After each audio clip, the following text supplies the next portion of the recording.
विरोधियों को बताना चाहता हूं मान्यवर, उर्दू में भी एक रामायण लिखी गई, चकबस्त रामायण, और उसमें इसी मूल्य को अप्रिशिएट किया गया है कि जब भगवान राम राजा दशरथ से अनुमति लेकर जाते हैं तो उर्दू के प्रसिद्ध शायर चकबस्त ने, और वो लखनऊ के रहने वाले थे, उन्होंने लिखा है, रुखसत हुए वो बाप से लेकर खुदा का नाम, रुखसत हुए वो बाप से लेकर खुदा का नाम, और राहे वफा की मंजिलें अव्वल हुई तमाम। यानी उनको तो दिखा कि राहे वफा की कौन सी मंजिलें हैं जो अव्वल हो रही हैं। मगर क्या बताऊं महोदय, एक फैक्ट बताना चाहता हूं, 22-23 दिसंबर 1949 की रात को जब श्री राम लला प्रकट हुए तो सबसे पहले वो रोशनी किसने देखी? वो यूपी गवर्नमेंट का एक सिपाही था जिसका नाम था अब्दुल बरकत। उसने बाकायदा मजिस्ट्रेट के सामने बयान दिया है कि रात में उसको दिव्य रोशनी दिखी, और जब दिव्य रोशनी हटी तो वहां पर श्री राम लला विराजमान थे। अब्दुल बरकत को रोशनी 1949 में दिख गई, मगर कुछ सियासत वालों को रोशनी 2024 में नहीं दिख रही है। और मैं आपको बताना चाहता हूं, बाबरी पक्ष के पैरोकार थे इकबाल अंसारी, और ये उदारता देखिए कि सबको बुलाया गया, विरोध करने वालों को बुलाया गया, ट्रस्ट के द्वारा गोली चलाने वालों को बुलाया गया, और इकबाल अंसारी को ही बुलाया गया, और इकबाल अंसारी प्राण प्रतिष्ठा में आ गए। उनका इकबाल तो बुलंद हो गया, मगर इन लोगों का इकबाल जमींदोज हो गया। और मैं ये भी बताना चाहता हूं, उसका एक कारण है, ऑन द लाइटर नोट, इसको कोई पर्सनल ना ले महोदय। ये कहा जाता है कि हमारे यहां राम का तत्व या ईश्वर का तत्व कौन नहीं समझ पाता है? जो कामी, क्रोधी, लोभी, खलकामी हो, और राजनीति में वो नहीं समझ पाता जो सेकुलर और वामी हो। अब मैं ये बताना चाहता हूं महोदय कि जो लोग कहते हैं भगवान राम ने अपने जीवन में, ये मंदिर किस चीज का प्रतीक है? कई लोग एक आध कोई शब्द लेकर बगैर पढ़े हुए, बगैर उस भाषा को जाने हुए अपनी बात कहने लगते हैं।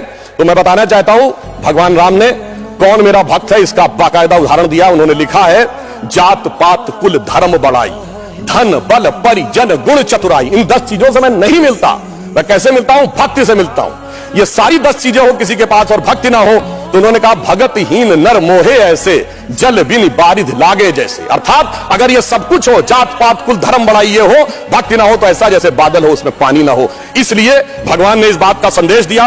और मैं एक विषय और कहना चाहता हूं, जब राम मंदिर का निर्माण हो रहा था तो कहा जाता था, साहब वैज्ञानिक प्रमाण दीजिए। मैं बस एक बिंदु विज्ञान का भी और बताना चाहता हूं। यह विशुद्ध विज्ञान है, क्योंकि अगर आपने रामचरितमानस के शुरुआती श्लोक पढ़े हो तो उसमें बहुत साफ लिखा, सीताराम गुणगाम पुण्यारण्य विहारिणो वंदे विशुद्ध विज्ञानो कबीश्वरो कपीश्वरो। अर्थात विशुद्ध विज्ञान महर्षि वाल्मीकि ने लिखा। और विज्ञान क्या है?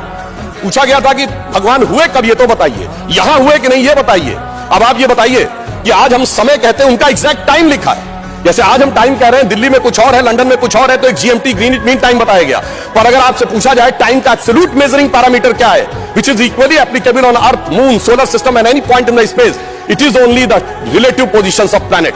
और भगवान राम का वो exact relative positions of planet, जो आइंस्टीन का 4th डायमेंशन कहा जा सकता है, वो लिखा है कि मेष राशि में सूर्य था, मकर राशि में मंगल था, तुला राशि में शनि था, मीन राशि में शुक्र था। और जब नासा ने अपने प्लेनेटोरियम गोल्ड सॉफ्टवेयर में डाला तो 5114 बीसी की डेट निकल आई। इससे ज्यादा किसी को सबूत चाहिए?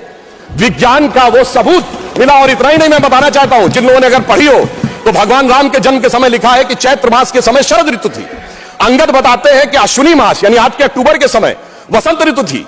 और इतना ही नहीं, कहा गया जब किष्किंधा से भगवान निकलते हैं तो धूमकेतु टकराया था मूल नक्षत्र से, और जब एस्ट्रोनॉमर्स ने इसकी गणना की तो वो ठीक डबल हो जाता है, 14,000 साल पीछे आता है। इसका मतलब प्रमाण देखने हैं तो प्रमाण जमीन के नीचे से भी निकले, शाही फरमानों से भी निकले, और आसमान से भी निकले। समस्त मर्यादाओं को पूर्ण करते हुए हमारे ये इस विषय के ऊपर आए। और मैं एक बात और कह दूं, कभी कहा जाता था महर्षि वाल्मीकि ने तो रामायण भगवान राम के पैदा होने से पहले लिख दी थी, और कहा जाता है भविष्य में जाके लिख दी। कहा जाता है गप है, बकवास है, कैसे हो सकता है? महाभारत कहा जाता है वेद व्यास ने भूतकाल में जाके लिखी, वैशंपायन के समय। अरे ऐसा कैसे हो सकता है? मैं पूछना चाहता हूं, 1916 में आइंस्टीन की थ्योरी ऑफ रिलेटिविटी देने के बाद अब time travel forward, time travel backward बकवास है क्या? अगर किसी ने साइंस नहीं पढ़ी है तो उसे समझना चाहिए। मगर मैं ये नहीं कहना चाहता हूं इसको कहकर, मैं कहना चाहता हूं हमारे ऋषि त्रिकालदर्शी थे, और ये टाइम ट्रेवल तो बहुत छोटी बात थी जो अब धीरे धीरे लोगों को समझ में आ रही है। और मैं एक विषय और कहना चाहता हूं, हम सब ने भगवान राम के मंदिर तो देखा, वहां पर दूसरा सबसे बड़ा मंदिर कौन सा? हनुमानगढ़ी का। आपने हनुमान जी के सैकड़ों हजारों मंदिर देखे होंगे इस देश में, लवकुश का मंदिर देखा है कभी? नहीं। हमारे यहां पुत्र का महत्व नहीं है, शिष्य का महत्व है, भक्त का महत्व है। हमारे यहां बायोलॉजिकल सक्सेशन का महत्व नहीं है, स्पिरिचुअल सक्सेशन का महत्व है। इसीलिए द्रोणाचार्य के बेटे का स्थान ऊंचा नहीं है, शिष्य का स्थान ऊंचा है। इसीलिए हम हर जगह गुरु शिष्य परंपरा की बात करते हैं, पिता पुत्र परंपरा नहीं होती। भगवान राम का चरित्र इस बात का उदाहरण देता है कि हर जगह आपको हनुमान जी के मंदिर मिलेंगे, वो भी राम से ज्यादा मिलेंगे। और मैं अंत में यह कहना चाहता हूं महोदय, एक बार एक डिबेट में वो कहने लगे कि भाई, you are talking about the Ram Temple. How does Ram Temple fits in the 21st century emerging India who aspires to become a technologically advanced and become the economic superpower? The youngest population. Where does Ram Mandir fits in that? मैंने कहा सुनिए महोदय, हम 21वीं सदी में भारत को सिर्फ इकोनॉमिक, इंटेलेक्चुअल या मिलिट्री सुपर पावर नहीं बनाना चाहते, हम वर्ल्ड लीडर बनाना चाहते हैं। और जब वर्ल्ड लीडर बनाना चाहते हैं तो it should symbolise the certain set of values which will inspire the world. और अगर सारे श्रेष्ठतम मानवीय मूल्यों का प्रतीक कोई एक होगा तो वो भगवान राम का मंदिर होगा, जो विश्व के सबसे श्रेष्ठतम मानवीय मूल्यों का प्रतीक होगा। कैसे? मैं आधुनिक जियोपॉलिटिक्स से बताना चाहता हूं। आज कोई एक देश किसी पर अटैक कर रहा है, रशिया यूक्रेन की लड़ाई चल रही है, चाइना का ताइवान के साथ प्रॉब्लम चल रहा है, इराक और उसका चला। क्या है डिप्लोमेसी में? नंबर 1 एनेक्सेशन, दूसरे देश को मिला लो। दूसरा है सब्जुगेशन, वहां अपना डिप्यूटी अपॉइंट कर दो।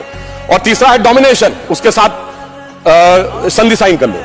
भगवान राम ने क्या लंका को जीतने के बाद एनेक्सेशन किया? नहीं।